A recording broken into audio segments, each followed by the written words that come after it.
പഹൽഗാം ഭീകരാക്രമണത്തിന് പിന്നാലെയുണ്ടായ ഇന്ത്യ-പാക് സംഘർഷം അവസാനിപ്പിക്കാൻ അമേരിക്ക ഇടപെട്ടെന്ന പ്രസിഡന്റ് ഡൊണാൾഡ് ട്രംപിന്റെ ആവർത്തിച്ചുള്ള അവകാശവാദങ്ങൾ തള്ളി പാകിസ്ഥാൻ വിദേശകാര്യമന്ത്രി ഇസ്ഹാഖ് ദർ. ഇത് രണ്ട് രാജ്യങ്ങൾ തമ്മിലുള്ള പ്രശ്നമാണെന്നും ഉഭയകക്ഷി പരിഹാരമാണ് വേണ്ടതെന്നുമായിരുന്നു ഇന്ത്യയുടെ നിലപാട്. മധ്യസ്ഥന്റെ ആവശ്യമില്ലെന്ന ഇന്ത്യ നിലപാടെടുത്തുവെന്നും ദർ വെളിപ്പെടുത്തി. സംഘർഷം പരിഹരിക്കാൻ മൂന്നാമതൊരാളുടെ ഇടപെടലിനോട് ഇന്ത്യ ഒരു ഘട്ടത്തിലും യോജിച്ചില്ലെന്ന് അൽ ജസീറയ്ക്ക് നൽകിയ അഭിമുഖത്തിലാണ് ദർ വെളിപ്പെടുത്തിയത്. സംഘർഷം അവസാനിപ്പിക്കാൻ പാകിസ്ഥാൻ സംഭാഷണത്തിന് ശ്രമിച്ചുവെങ്കിലും ഇന്ത്യ ആദ്യം പ്രതികരിച്ചില്ലെന്നും അദ്ദേഹം കൂട്ടിച്ചേർത്തു.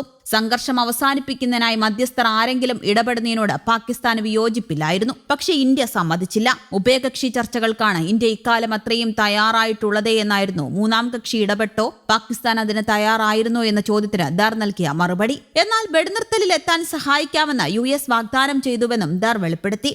US സെക്രട്ടറി ഓഫ് സ്റ്റേറ്റായ മാർക്കോ റൂബിയോയും ട്രംപിന്റെ മധ്യസ്ഥ കാര്യം ശരിവച്ചിട്ടുണ്ടല്ലോ എന്ന ചോദ്യത്തിന് ഇന്ത്യ ഇപ്പോഴും ഉഭയകക്ഷി പ്രശ്നം മാത്രമായാണ് കണ്ടതെന്നും പാക് മന്ത്രി ആവർത്തിച്ചു. ഇന്ത്യ-പാക് സംഘർഷം അവസാനിപ്പിച്ചത് താനാണെന്ന് US പ്രസിഡന്റ് ഡൊണാൾഡ് ട്രംപിന്റെ ആവർത്തിച്ചുള്ള അവകാശവാദങ്ങൾ വലിയ കോളിളക്കമാണ് ഇന്ത്യയിൽ സൃഷ്ടിച്ചത്. ഇന്ത്യയുടെ വിദേശ നയത്തിൽ വന്ന മാറ്റമായി ഇതിനെ നിരീക്ഷകർ വിലയിരുത്തുന്നു. എന്നാൽ പിന്നീട് പ്രധാനമന്ത്രി തന്നെ ഇക്കാര്യം നിഷേധിക്കുകയും വിദേശ ശക്തികളുടെ ഇടപെടൽ ഉണ്ടായിട്ടില്ലെന്ന് വ്യക്തമാക്കുകയും ചെയ്തു. പിന്നീടും സമാധാനത്തിന്റെ ക്രെഡിറ്റ് തനിക്കാണെന്ന് ട്രംപ് ആവർത്തിച്ചിരുന്നു. ഇന്ത്യയും പാകിസ്ഥാനും തമ്മിലടിക്കുന്നത് ഞങ്ങളാണ് അവസാനിപ്പിച്ചത്.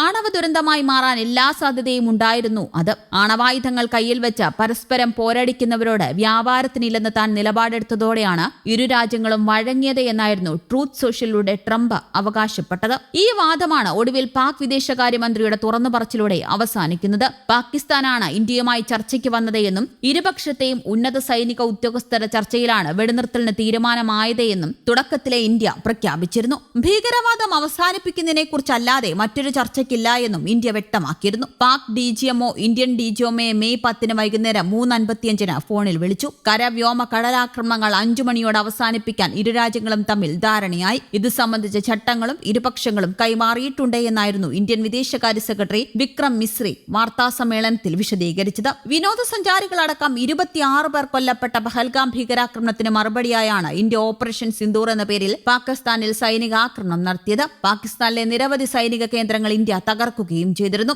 സംഘർഷം അവസാനിപ്പിക്കാനും കശ്മീർ പ്രശ്ന പരിഹാരത്തിനും വരെ ഇടപെടാമെന്ന് ട്രംപ് വ്യക്തമാക്കിയിരുന്നു. എന്നാൽ പാകിസ്ഥാനുമായുള്ള പ്രശ്നങ്ങളിൽ മൂന്നാം കക്ഷി മധ്യസ്ഥത വേണ്ട എന്ന് ഇന്ത്യ നിലപാട് അറിയിക്കുകയായിരുന്നു. കൂടാതെ ഇന്ത്യൻ സൈന്യം നടത്തിയ ഓപ്പറേഷൻ സിന്ദൂർ വ്യോമാക്രമണത്തിൽ ജെയ്ഷെ മുഹമ്മദ് തലവൻ മസൂദ് അസറിന്റെ കുടുംബാംഗങ്ങൾ കൊല്ലപ്പെട്ടെന്ന് ഭീകര സംഘടനയായ ജെയ്ഷെ മുഹമ്മദ് ആദ്യമായി സമ്മതിക്കുകയും ചെയ്തു. വൈറലായ ഒരു വീഡിയോയിൽ സുരക്ഷാ ഉദ്യോഗസ്ഥരോടൊപ്പം നിൽക്കുന്ന ജെയ്ഷെ മുഹമ്മദ് കമാൻഡറായ മസൂദ് ഇല്യാസ് കശ്മീരി ഭീകര സംഘടനയ്ക്ക് സംഭവിച്ച നഷ്ടങ്ങൾ അംഗീകരിക്കുന്നുണ്ട്. ഏപ്രിൽ 22 പഹൽഗാമിൽ നടന്ന ഭീകരാക്രമണത്തിൽ 26 വിനോദസഞ്ചാരികൾ കൊല്ലപ്പെട്ടതിന് പ്രതികാരമായാണ് ഓപ്പറേഷൻ സിന്ദൂർ എന്ന സൈനിക നടപടി ആരംഭിച്ചത്. ബഹാവൽപൂരിന് പുറമെ പാകിസ്ഥാന്റെ അതിർത്തിക്കുള്ളിൽ ആഴത്തിൽ നടത്തിയ വ്യോമാക്രമണത്തിൽ 8 ഭീകര കേന്ദ്രങ്ങളും ഇന്ത്യ തകർത്തിരുന്നു. പാകിസ്ഥാനിലെ 12ാമത്തെ വലിയ നഗരവും ലാഹോറിൽ നിന്ന് 400 കിലോമീറ്റർ അകലെയുമാണ് ബഹാവൽപൂർ. ഇവിടുത്തെ ആക്രമണത്തിൽ അസറിന്റെ 10 ബന്ധുക്കളാണ് കൊല്ലപ്പെട്ടത്. അദ്ദേഹത്തിന്റെ സഹോദരിയുടെ ഭർത്താവ്, അനന്തരവൾ, മറ്റു കുടുംബാംഗങ്ങൾ എന്നിവരും കൊല്ലപ്പെട്ടവരിൽ ഉൾപ്പെടുന്നു. പുലർച്ചെ നടന്ന ആക്രമണത്തിൽ അസറിന്റെ 4 സഹായികളും കൊല്ലപ്പെട്ടു. ഉപഗ്രഹ ചിത്രങ്ങൾ പ്രകാരം പള്ളിയുടെ ഒരു താഴികയ്ക്കടുത്ത് വലിയ നാശനഷ്ടങ്ങൾ സംഭവിച്ചതായും